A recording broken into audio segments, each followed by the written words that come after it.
Hello guys, welcome back to Wish I S. Myself Milsi. और इस वाले video में हम पार्ट नंबर 2 कंप्लीट करेंगे चैप्टर नंबर 5 का। तो पहले वाले वीडियो में हमने कुछ पैस्टोरलिस्ट के बारे में जाना, नोमैड्स के बारे में जाना। इस वाले वीडियो में हम कर्नाटका और आंध्र प्रदेश वाला जो रीजन है ना, वहाँ के नोमैड्स के बारे में जानेंगे। ठीक है, this is not प्लेटिव, this is प्लेटिव। Okay, तो जो कर्नाटका और आंध्र प्रदेश वाला रीजन है, वहाँ पे वो लोग कहाँ रहते हैं? ड्राई सेंट्रल प्लेटो जो होता है ना, वो स्टोन एंड ग्रास से कवर्ड होता है। अगेन मैंने कल वाले वीडियो में मैंने बताया था महाराष्ट्र के बारे में, ठीक है, अगर आपको याद होगा तो वो लोग भी सेंट्रल प्लेटो ऑफ महाराष्ट्र में ही रहते थे। यहाँ पे भी वही सीन है, ठीक है। यहाँ पे गोलाज हर्डर्स होते हैं जो अपने कैटल्स को हर्ड करते हैं। इनके पास क्या होता है? दिस इज़ नॉट शीप, ये वाला शीप नहीं, SHEEP वाला शीप है। गोट और शीप होते हैं उनके पास में। जो कुमाराज और जो ये कुरबाज जो नोमैड्स हैं, वो उनके पास अपने गोट्स एंड शीप्स होते हैं, तो वो उनको रियर करते हैं, मतलब उनका ये देखभाल करते हैं। और कभी ये ना, जैसे यहाँ पे लिखा है कि सोल्ड वुवन ब्लैंकेट्स, तो मतलब ये ब्लैंकेट्स वगैरह बेचते हैं। इट डजंट मीन कि बस ब्लैंकेट्स ही बेचते हैं। छोटे मोटे ये कभी ट्रेड में भी इन्वॉल्व होते हैं। उतना बड़ा नहीं है इनका ट्रेड, जो भी है ट्रेड का जो पैटर्न है इनका, वो उतना बड़ा नहीं है, वो उतना ज़्यादा इन्वॉल्व नहीं होते हैं ट्रेड में। बट हाँ, छोटे मतलब you can say PT trades, उसमें ये इन्वॉल्व होते हैं। बाकी अपने जो हर्डर्स होते हैं उनका ये देखभाल करते हैं। अब जैसे माउंटेन्स के बारे में हमने पढ़ा था, माउंटेन रेंजेस पर जो ये पैस्टोरलिस्ट पाए जाते थे, वो क्या करते थे? जब विंटर्स आता था तो ये जो शिवालिक वाला जो लो रेंज है, ठीक है, वहाँ पे आते थे। शिवालिक से जब यहाँ पे गर्मी पड़ती थी तो वो वापस से अपने माउंटेनियस रेंज पे चले जाते थे। यहाँ पे ऐसा नहीं है, यहाँ पे भी मूवमेंट्स होती हैं, बट यहाँ पे मानसून टाइम पे होती है। वहाँ पे सीजनल था, लाइक समर एंड विंटर्स। यहाँ पे मानसून टाइम पे होती हैं, ठीक है। मानसून लाइक अगर इन लोग को बारिश चाहिए होता है तो जहाँ वो लोग कोस्टल ट्रैक्स की तरफ मूव करते हैं, ठीक है। फिर जब भी उन लोग की वहाँ की रिक्वायरमेंट कंप्लीट हो जाती है, या फिर जैसे मैंने बताया था ना कि समर्स टाइम में वो हिल स्टेशंस जाते हैं, विंटर्स टाइम पे वो वापस अपने बेस पे आ जाते हैं, तो वही हाल है इनका भी कुछ, ठीक है। बात करें अगर हम बंजारास की, तो ये एक अलग नोन ग्रुप है। एक मिनट, हाँ, अलग सा ग्रुप है बंजारास। आपने देख भी रखा होगा, मैंने तो बहुत देखे हैं, ठीक है। ये कहाँ पे पाए जाते हैं? यूपी, मतलब उत्तर प्रदेश, पंजाब, राजस्थान, मध्य प्रदेश, और ये जो महाराष्ट्र वाला एरिया है वहाँ पे पाए जाते हैं।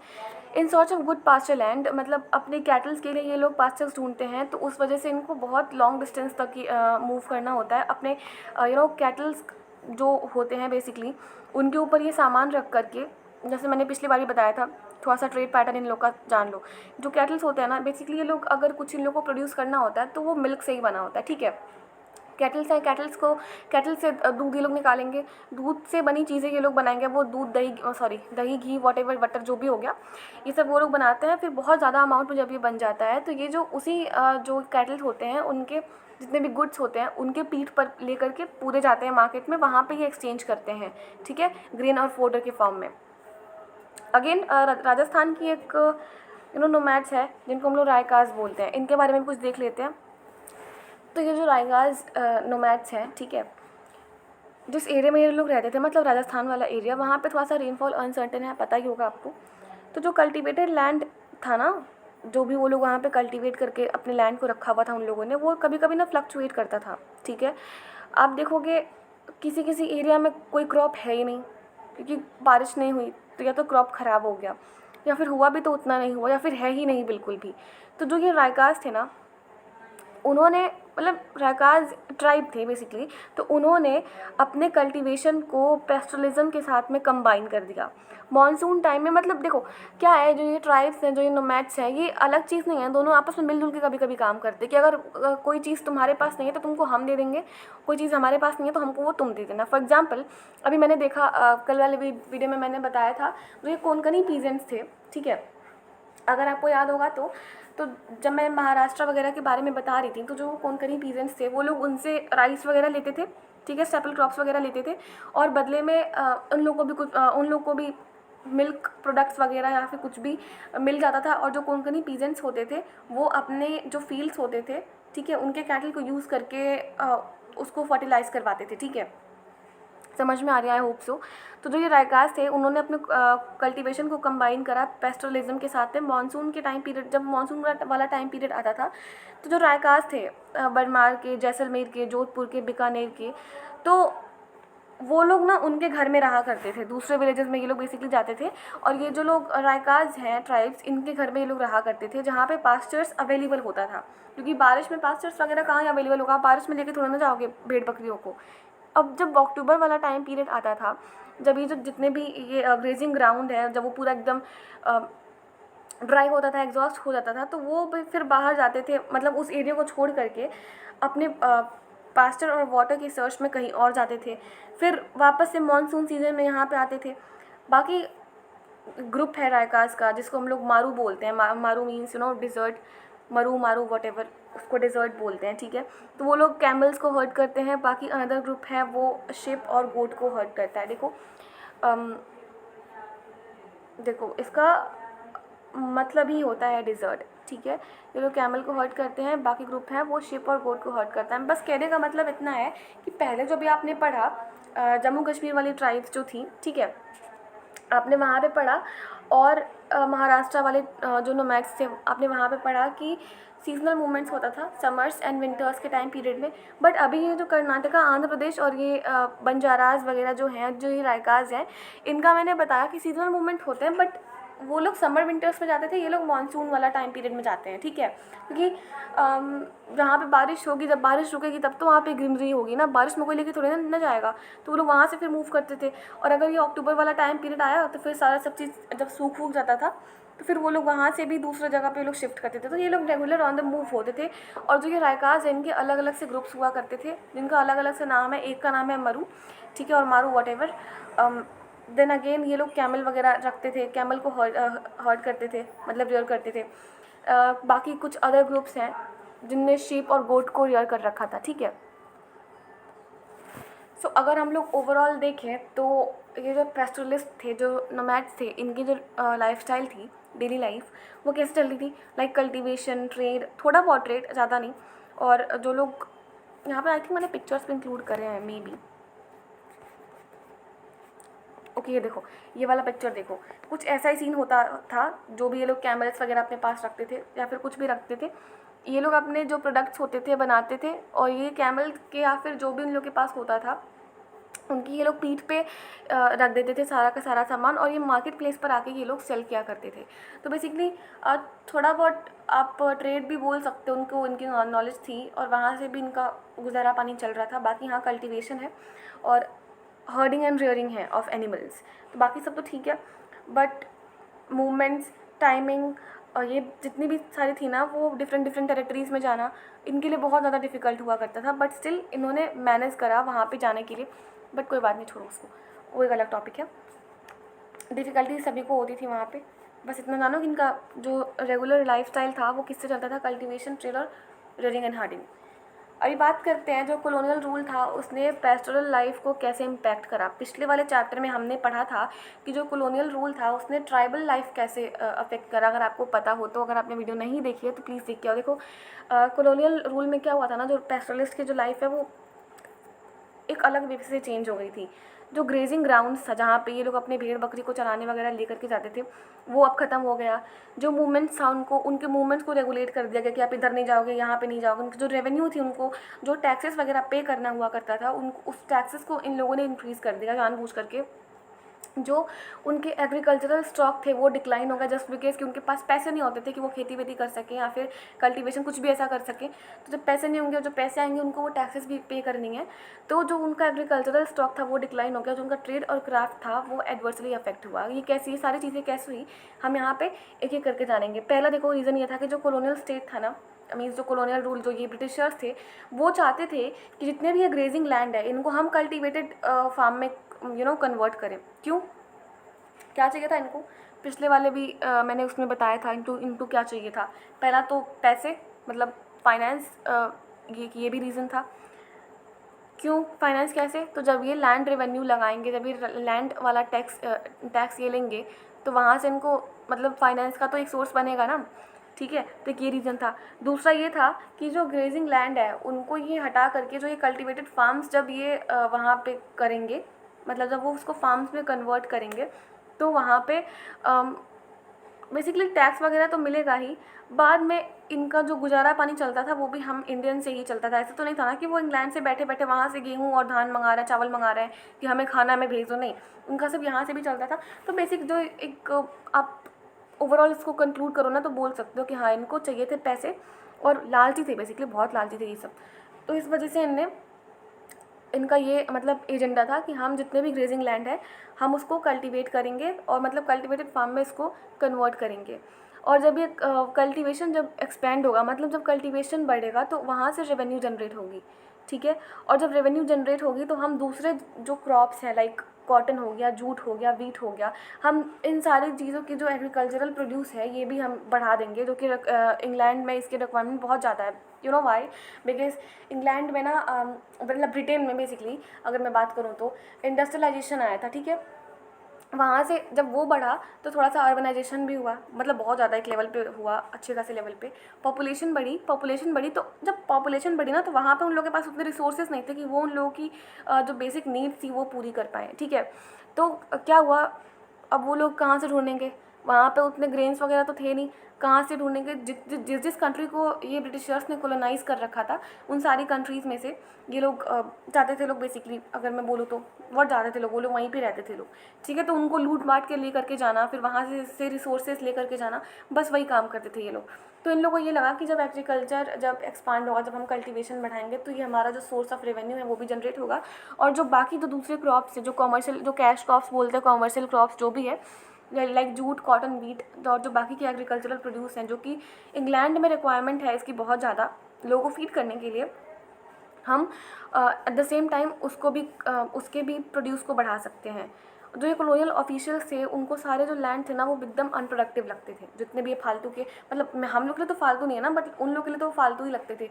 उन लोगों को ये लगता था कि क्या यहाँ पे घास फूस यहाँ पे उग रखी है, अपने भेड़ बकरियों को तुम लोग लेके चले आते हो, इससे बढ़िया यहाँ पे कल्टीवेट करो, कुछ बेनिफिट तुम्हें भी होगा, कुछ बेनिफिट हमें भी होगा।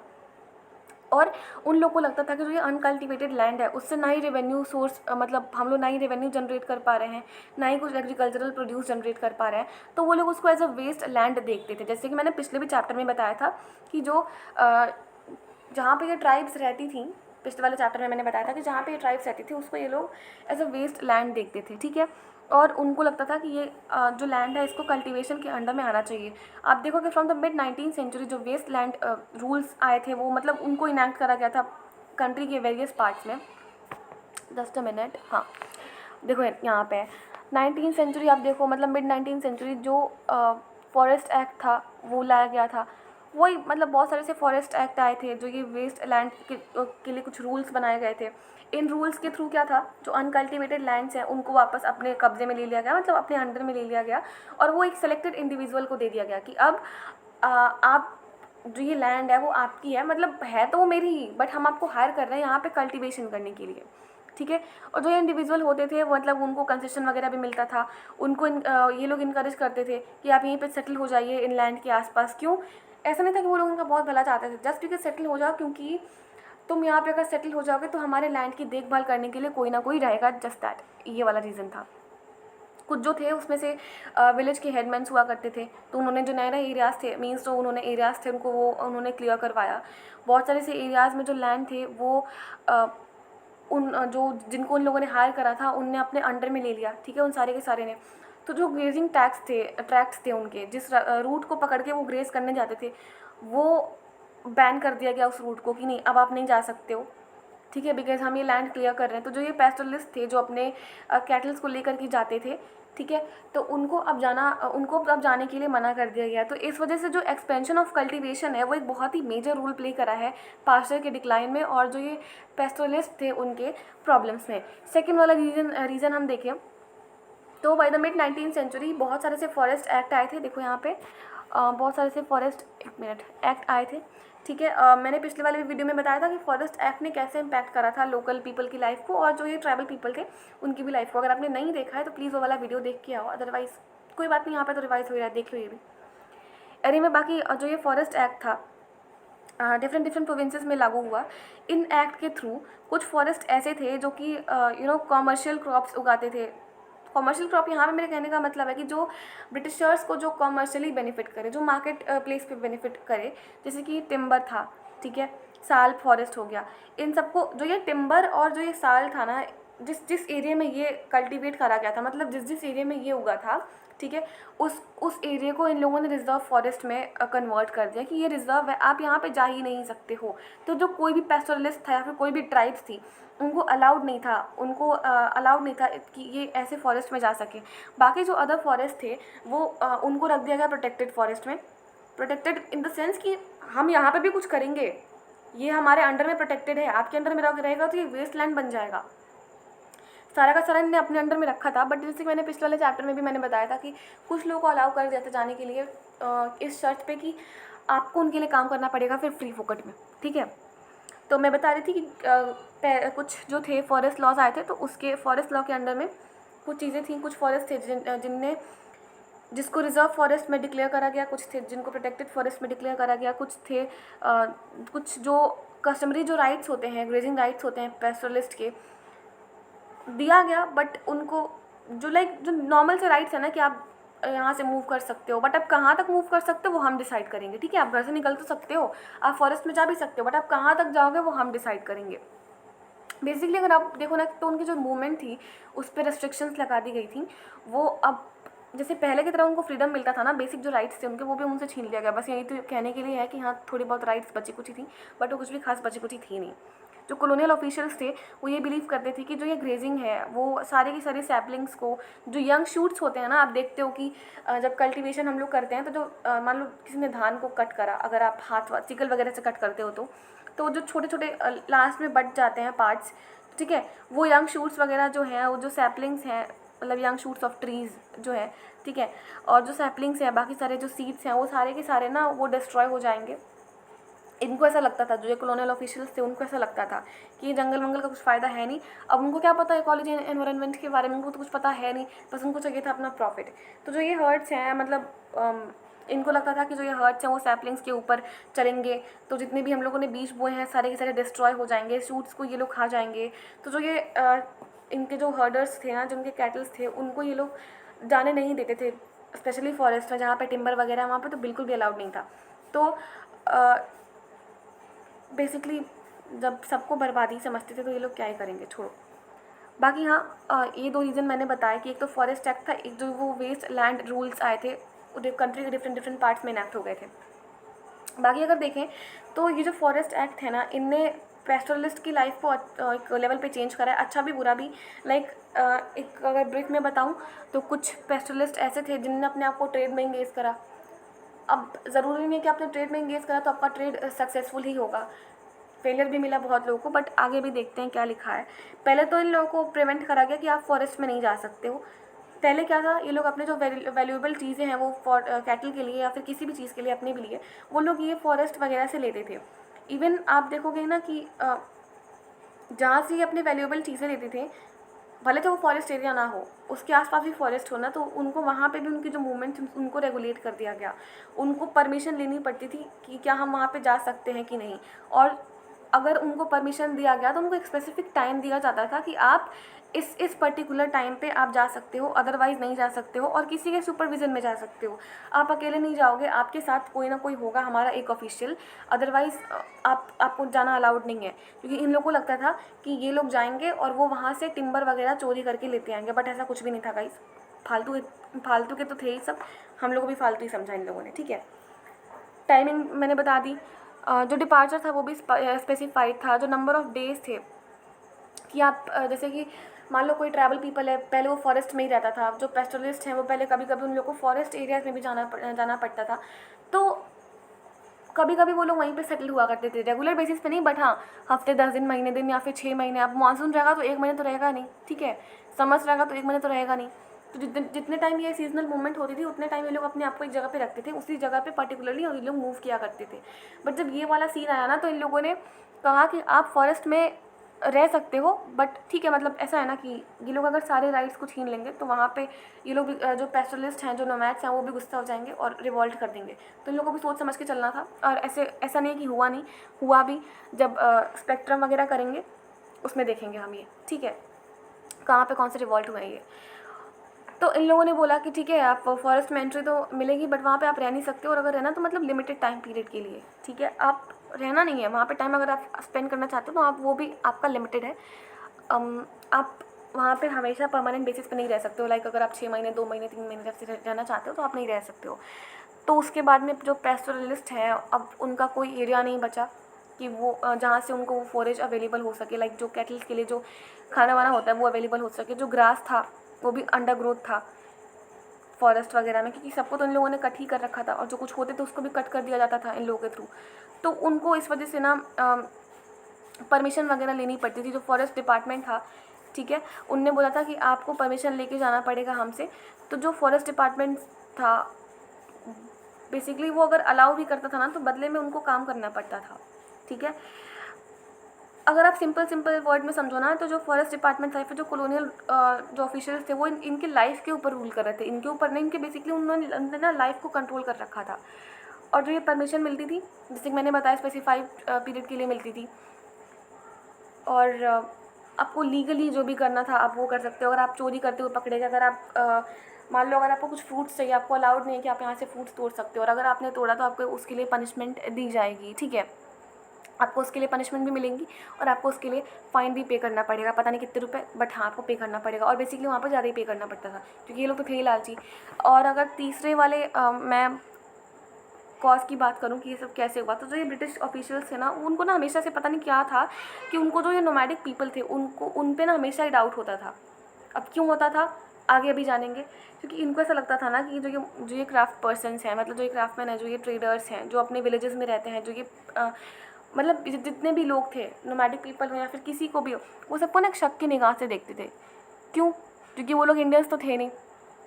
टॉकिंग अबाउट ब्रिटिशर्स, तो वो इंडियंस कहाँ थे, वो तो बाहर से आए थे, तो उनको ना किसी पे ट्रस्ट था नहीं। दैट इज़ वाई लोगों ने परमिशन वाला जो सिस्टम था वो लागू करा था।